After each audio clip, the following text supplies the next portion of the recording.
Naimbitahan nga ang kuya ko na mag-guest speaker sa school doon sa amin. Isinama niya nga ako para may kasama daw siya kasi medyo nahihiya daw siya.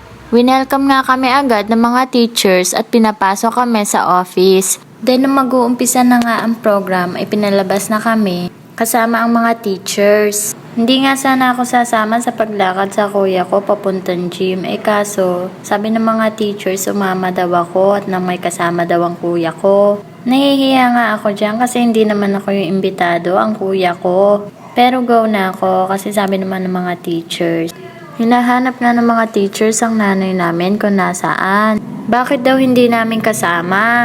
Nagtatrabaho kasi yung nanay namin sa Manila. Nag-day off siya, kaso hindi na nakaabot. 3 days lang kasi yung day off niya. Wala na, hindi na pwedeng i-extend. Bakit na nga ang kuya ko sa stage at di na ako sumama? Dito na lang ako upot, nahihiya ako. Hindi naman ako talaga imbitado dito, no? Pinaupo nga sila doon kasama yung kapitan, tapos yung principal, tapos kasama din niya yung mga bisita pang iba. Tapos kung makikita nyo, may patarpaulin pa pala ang kuya ko dyan. Ayan, no? Kagwapo niya doon. Kinakabahan nga yung kuya ko dyan kanina pa at alam ko hanggang ngayon kinakabahan yan. Kanina nga sa bahay, sabi niya kinakabahan siya. Hindi niya daw alam yung sasabihin niya kung paano niya umpisahan yung sasabihin niya doon sa stage. Pero may kodigo yan. Nagpa-practice pa kanina yan. Sa tingin ko maiiyak yan mamaya pag kinuwento niya yung buhay niya nung nakaraan. Nung mga bata pa kami. Kung makikita nyo, naka-pink na polo ang kuya ko dyan, di ba? Kakampink yan guys. Charat lang. Bali, andito na nga ako ngayon sa mga tabi ng teachers. Pinalipat nila ako. Tapos biglang dumating naman yung kapatid ko. Ayan, pinapunta siya ng mga teachers din. Bali, ang tagal na nga namin nakaupo dito at marami na rin mga nagsalita. Medyo naiinip na rin ako at nangangawit na yung pet ko dito sa upuan ko. Hinihintay ko ang tawagin ng kuya ko, kaso lang pala, mamaya pa pala yung pagkayaring sabitan ng mga bata. Ganun pala yung guest speaker sa huli magsasalita. Di ko na kasi tanda kasi napakatagal na nung last graduate ko nung grade 10. Yes po, hanggang grade 10 lang po ang nangyari ko dahil sa kakulangan namin sa pera noon. So ayan, binibigyan na ng mga award yung mga estudyante.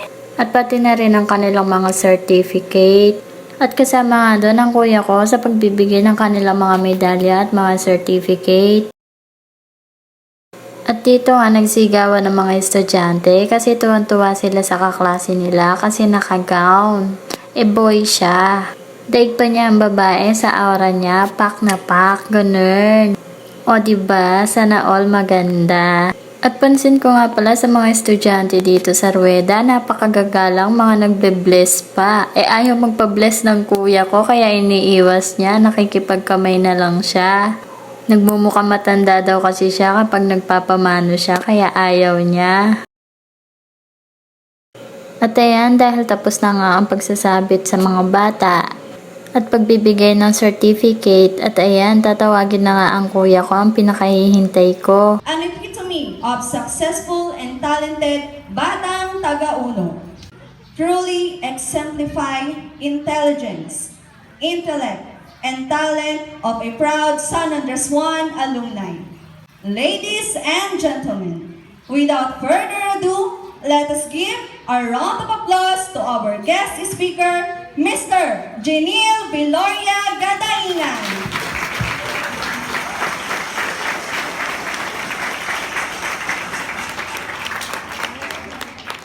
Aba po, paano ba sisimulan? Narito, mga mag-aaral, narito na kayo sa pinakaabang na sandali ng inyong buhay bilang mag-aaral ng junior high school. Ang araw na ito ay saksi sa inyong matagumpay na paglalakbay mula sa pagsimula ninyo. Isipin ninyo na sa bawat tagumpay ay mayroong pagkakataon ng kabiguan. Ngunit hindi dahilan upang sumuko. Ang tunay na tagumpay ay hindi nasusukat sa bilang ng mga pagkakataong nagwagi ka. Di sa mga pagkakataong nagpatuloy kayo kahit na kayo'y nabigo.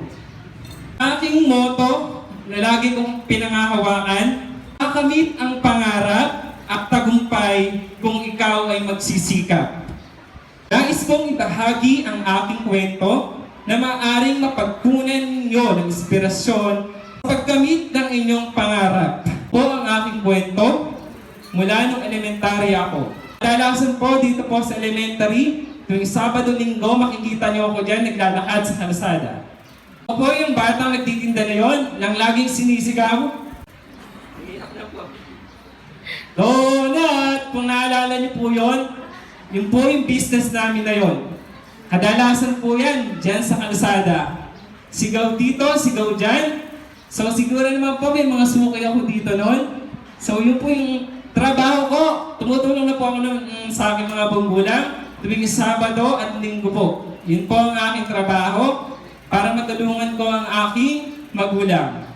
Sila Ma'am Merlin, isa po sa mahuhusay na nagturo sa akin sa mathematics. Kung paano mag-plus, mag-multiply, baon-baon ko po yan. Si Ma'am Roda, Ma'am Juliet, si Sir Ricky, Teresita Malubag, si Ma'am Resi. Maiyak lang po kasi kaya hindi ko na po gaano inaalala. Yung naalala ko yung pagtitinda, parang maiyak na po ako. Nabaon po kami sa utang, natigil po yung aking magulang, kanilang hanap buhay. So naranasan ko na po, iwanan po ng aking magulang. Second, my parents. Ang nanay ko po, yung papa ko po umalis na kaagad. So ako po ang naging naiyak na ba? Sa iyak ba niya?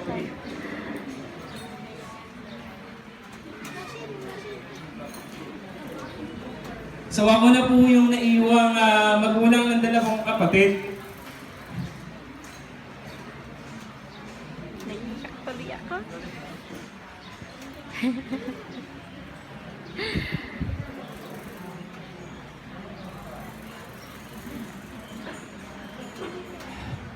So naranasan ko po talagang kumayod noon.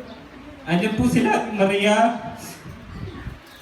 Saksi po sa kahirapang naranasan ko. Unang linggo po ng pag-alis ng magulang ko, talaga po umiyak ko. Nag-away pa po kami ng magulang ko noon, ng papa ko. Talagang, pinalo niya po ako noon. That time ko na medyo nagkaroon ako nasa kanong loob. Tapos, alam ni Ating Maria, para kami makataguyod, nagbibigay siya ng bigas noon. Namimitas kami ng sampalok. Yung pag-iimay ng tambo, hindi lang po kay Ating Maria, pati po kay Ate Raquel. Alala pa nga po ako, inabraw na sa luyot, na binaon ko po, niniluto ko ng papa ko po, hilaw pa. So, hilaw po yun sa luyot at sita, pero tinibis ko na po yun para lang po makakain po ako. So ngayon, kayong high school, ano pa yung mga baon nyo at hindi, nagtataka 100 pa, ayaw mong pumasok. Nasa ko din po, tuwing tanghali, hindi kumakain sa pag-aaral, walang laman yung tiyan ko po. Pero sa kabila po noon, no first year ako, top 10 students naman po ako doon. Nung high school, nagtaka nga ako, nung elementary, hindi ako na-honors, tapos doon, ayun, nagsumikap na, mas ginalingan. Tatlo po kami nag-aaral. At that time, nag-aaral na rin po siya. Ang kapatid ko po, andito po ngayon. First year high school po siya. Yung isa naman po, I think, grade 4 or 5. Sa amin, nagtatanim na rin po ako ng palay noon. Nagtatanim na ng palay yung kapatid ko. Mga trabaho sa bukid. Ayan, yung kilaninang Fepo. Nag-susuklob ng kalabasa. Pamimitas ng kamatis, pananalbos ng kamote, college po yun, hindi ako nakalimot, magtanim ng sibuyas at magtanim ng palay. Sapagkat yun po ang nagtaguyod sa aking pag-aaral. And then, pagdating po ng college, ayan, pag-entrance exam, dahil po sa pamimitas ko ng sampalok, ng kamatsile. Alam niyo po ba yun? So ayun, umakit din po ako ng kamatsile. Minsan naranasan ko pa ito po talaga yung naubusan ng pera kasi naipadala lang sa akin noon ay 200 pesos. So pumunta ako ng Santa Rosa para kung mahulit ng padala.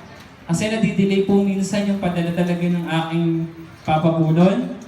Naranasan ko na namang maglakad. Hindi lang pala ako high school, mararanasan ko pa rin pala sa college.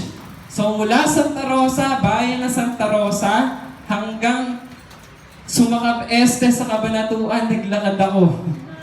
So, sobrang pagod ko po nun mula alas 3, siguro 1 oras din po ako naglakad, no. Naranasan ko pong lakarin yun. Kasi naubusan po ako ng pamasahe at parang sarado na po yung padalahan po doon. M. Lumiere po ata ang meron doon sa tapat ng munisipyo.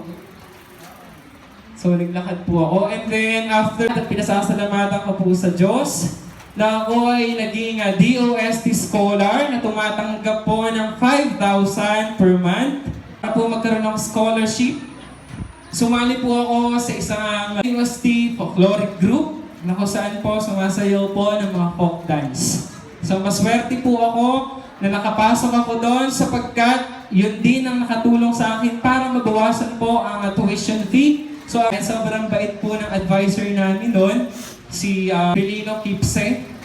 Tinanggap niya po ako ng buong buo doon kahit na medyo pinahirapan po talaga ako. Sapagkat ako po yung parang naging kanang kamay niya. Ako po yung tagalinis ng CR, tagalinis ng taas. Salamat pa rin po ako. Sa kanya po, nagkaroon po ako ng scholarship. After ko nga po sa ABMA, lumipat po ako noon sa Lacson. Sa Dr. Gloria D. Lacson Foundation Colleges. Doon naging proctor ng kolehiyo. So nagturo po ako sa College of Education, College of Accountancy, College of Criminology, at College of Nursing. So yun po yung mga naturo akong estudyante po doon. After ko makagraduate ng college, diretso na rin po ako agad sa master's degree ko po. So papasalamat ng muna po ang aking namayapang anine, si Eva. Siya po yung tumulong, isa po siya sa tumulong bukod sa aking nanay, sa aking kapatid. Po, sabay-sabay yun, nagtuturo ako, nag-aaral, nagre-review. Review po ng board exam. Ang hingian ko ng pang-tuition yung kapatid ko. So ang tuition lang naman po nun, that is kulang 8,000. So, bali marami pa talaga siyang sinabi dyan. Hindi ko na lang sinama kasi sobrang haba na. So, bali pinatayo niya nga lang yung mga estudyante dyan at pinakanta para sa mga magulang at sa mga teachers na din.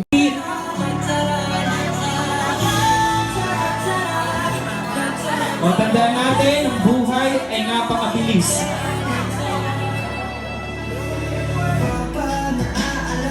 O, lalo na yung mga magulang natin na nag-ibang bansa na ilang taong nahiwalay sa atin.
Nakakaiyak yung speech niya, no? Pero totoo lahat ng sinabi niya dyan.